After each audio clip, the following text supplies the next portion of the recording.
Bon, je vais vous expliquer un petit peu le problème que j'ai. Voilà, donc c'est une Opel Zafira 1,9 litre CDTI avec moteur que vous voyez devant vous, 4 injecteurs. Donc j'ai eu un problème, c'est que donc pour démonter les injecteurs, vous enlevez la bride. Tiens, tu peux montrer là. Voilà, il y a une petite bride ici, donc vous la dévissez avec une clé 6 pans. Ensuite après, donc vous enlevez la bride qui le tient ici là. Enfin vous ne l'enlevez pas, parce que ensuite après vous essayez de faire bouger votre injecteur petit à petit et vous le retirez. Mais avant, donc il faudra retirer bien entendu les arrivées d'injection ici. Qui viennent se visser là. Alors le problème que j'ai rencontré moi, c'est que j'ai fait tout ça. J'ai essayé de l'enlever, impossible. Le truc il tournait pas. J'ai pas réussi à l'enlever. J'ai fait tout ce que j'ai pu. Voilà, j'ai pas réussi. Alors ce que je me suis dit, bon, ce que je vais faire, c'est que je vais essayer d'y aller. Je vais déjà enlever le cache-culbuteur qui est ici. Pour avoir un peu plus d'espace. Donc ce que j'ai fait, c'est que je l'ai enlevé. Bon là je vais vous faire voir. Il y a 6 vis. 1, 2, 3, 4, 5 et 6 vis. Vous l'enlevez, vous enlevez les 6 vis, vous débranchez la durite qui est ici. Il y a une autre durite qui est ici que j'ai débranchée. Hop. Et ensuite après, vous enlevez votre cache-culbuteur. Alors faites attention, il y a un joint ici, là. Alors logiquement, une fois que vous remettez, le joint, il faut le changer, il faut mettre un joint neuf. Donc je retire ça, que je mets de côté. Voilà. Ensuite après, donc j'avais un petit peu plus d'espace. Alors ce que j'ai fait, c'est que avec un peu plus d'espace, j'ai essayé de voir comment je pouvais faire. J'ai pas réussi, absolument pas. Alors n'arrivons pas du tout à extraire l'injecteur, même en mettant un pied de biche, en essayant de faire tout ce que je pouvais. J'ai même, vous voyez, j'ai même quelque part abîmé la surface ici de la culasse. C'est pas terrible. Bon, ça c'est pas trop grave. À la rigueur, ensuite après on met un petit coup de lime et puis on rectifie cette zone là. J'ai pas réussi, impossible à réussir, impossible à enlever. Alors ce que j'ai fait, c'est que j'ai regardé les tutos sur internet, savoir comment on pouvait faire tout ça. Bon, j'ai vu que sur un tuto, apparemment il y avait des outils d'extraction d'injecteurs qui existaient et qui pouvaient peut-être m'aider dans ma galère. Alors ce que j'ai fait, c'est que j'ai acheté un outil, voilà, qui se présente comme ça, une petite mallette, un extracteur. Donc ça extrait par inertie. Alors vous avez le petit marteau là qui permet de faire. On va voir tout à l'heure dans la petite vidéo. Et en même temps, donc il y a tous les petits adaptateurs qui existent et qui vont avec, donc qui sont plutôt assez pratiques en fonction du type d'injecteur. Donc ce que j'ai fait, c'est que j'ai acheté cet outil là pour voir un petit peu ce que ça donnait, parce que c'est ma dernière chance d'y arriver, sinon c'était foutu pour moi.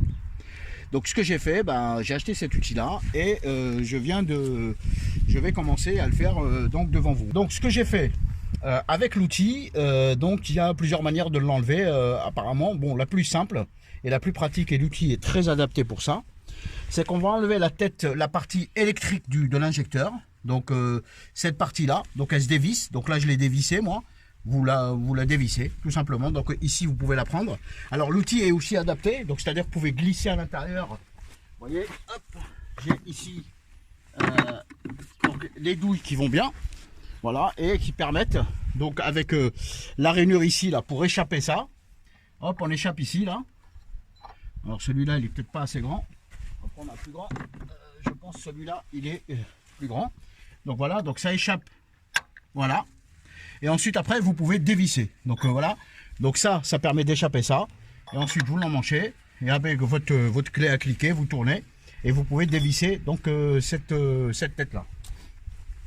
Alors une fois qu'on l'enlève, donc on la dévisse, voilà, elle est enlevée. Donc dans la mallette de l'outil, vous avez cet outil là qui est plutôt bien pratique, qu'on vient visser donc en lieu et place de la tête. Voilà, donc on le visse jusqu'au bout. Voilà. Voilà. Alors ce qu'il faut savoir, c'est que l'injecteur, si vous ne le tirez pas dans l'axe, impossible de le sortir parce qu'il est rentré dans son puits, et son puits il est un petit peu conique. Donc si vous ne le retirez pas vraiment dans l'axe, c'est impossible à enlever. Moi je voyais, j'ai essayé avec le pied de biche et tout ça, impossible à enlever. Donc ça c'est plutôt pratique. Donc on le visse par dessus. Ensuite après, il y a un petit, une petite rotule qui se vend avec aussi. Donc cette rotule là, donc là, on vient visser par dessus. Voilà, hop. Et je vous assure que c'est pas pour faire de la pub, mais c'est magnifique. Ensuite après, on vient visser cette tige là. Hop, voilà, sur cette rotule là. Voilà. Alors de préférence, on va quand même jusqu'au bout, hein. Voilà, pour être sûr de bien pris. Ensuite, on a notre marteau à inertie qu'on coulisse à l'intérieur. Et donc cet écrou là qui permet bien entendu de pouvoir le retenir pour frapper. Donc moi je l'ai vissé jusqu'au bout. Alors on peut le laisser là, je sais pas, mais moi je préfère le mettre là. Et ensuite après, c'est très simple. Donc là, moi je l'ai enlevé hein, avant de faire la vidéo, mais je vous fais voir exactement comment j'ai fait. Et là, donc vous tenez ici, là, d'accord? Et là, vous tapez. Et regardez, ça va dans l'axe. Et là, je vous assure qu'en 3 coups, j'ai réussi à enlever l'injecteur. Et c'est magnifique. J'ai passé des jours à essayer de l'enlever, pied de biche, tournevis, tourner, machin. En mettant du dégrippant, impossible. Et donc là, vous voyez, hop, je tire. Paf, l'injecteur vient, vous voyez, et voilà, hop, regardez, l'injecteur il est venu. Ça fait depuis des jours dessus. Vous voyez par contre, pourquoi j'ai pas réussi à l'enlever, parce qu'en fin de compte vous avez plein de calamine ici. Donc là c'est tout ce qui est dégrippant qui a coulé. Mais vous voyez l'injecteur il est quasiment, il est dans un sale état quoi. Il est vraiment dans un sale état. Donc voilà un petit peu comment ça se passe. Donc filme ici, vous voyez le. Alors quand vous voyez le puits, donc vous voyez le puits de l'injecteur, il est complètement crassé. Donc là il faut forcément bien nettoyer.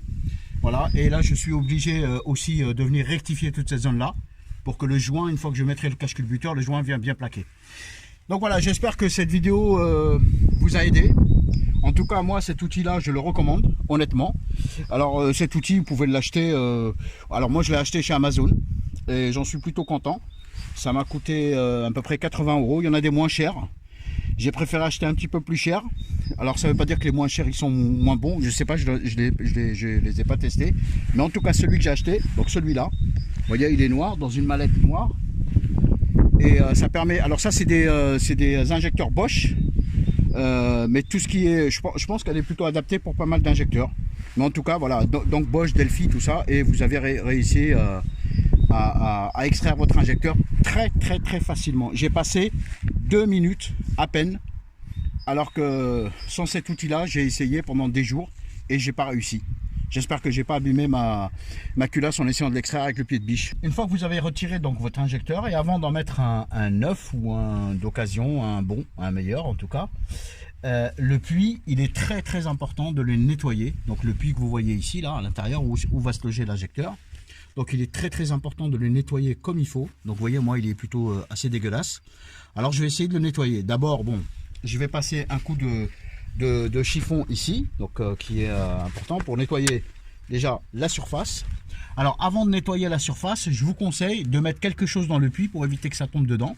Vous nettoyez bien comme il faut. Alors quand je dis quelque chose dans le puits, quelque chose ensuite que vous pouvez récupérer, hein. Surtout ne laissez pas quelque chose dans le puits parce que ensuite après c'est très difficile à récupérer.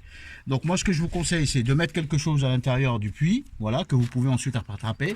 Ça vous permet de pouvoir nettoyer toute cette zone là, ici là, une fois que c'est bien propre. Ensuite après pour nettoyer le puits, ce que je vous conseille c'est d'avoir quelque chose d'adapté. Moi ce que j'ai fait c'est que j'ai acheté ça. Donc ça c'est bien parce que ça permet de nettoyer les fonds de puits d'injecteur. Donc c'est une petite mallette. Donc avec voilà un petit, c'est comme pour ramoner une cheminée sauf que c'est en tout petit. Donc moi j'ai pris ça. Voilà, alors il faut pas que ça soit non plus trop agressif, hein. Donc là celui-là je pense que je m'en servirai pas parce qu'il est quand même plutôt agressif. Ce que je vais faire c'est que je vais plutôt utiliser une petite tige comme ça là avec peut-être ou peut-être ça mais en l'enroulant avec un petit morceau de chiffon. En plus c'est assez agressif donc assez accrochant, donc ça va me permettre de pouvoir bien nettoyer le puits. Donc voilà, bon il y a ça, c'est pour nettoyer la zone, voilà. Vous pouvez mettre sur une perceuse, ça tourne et puis voilà, ça vous permet de bien nettoyer. Donc voilà un petit peu la petite astuce que je vous conseille. Ça coûte pas très cher, ça c'est une petite mallette que j'ai acheté pour nettoyer les injecteurs, les puits d'injecteurs. Ça vaut, je sais plus combien, je crois que c'est 27 €. Donc voilà. Et puis c'est bien parce que ça vous permet de la garder assez longtemps pour faire votre petite, vos petits réparations d'injecteurs. Donc voilà, j'espère que cette vidéo va vous servir et puis je souhaite que ça vous apporte quelque chose. Merci et au revoir.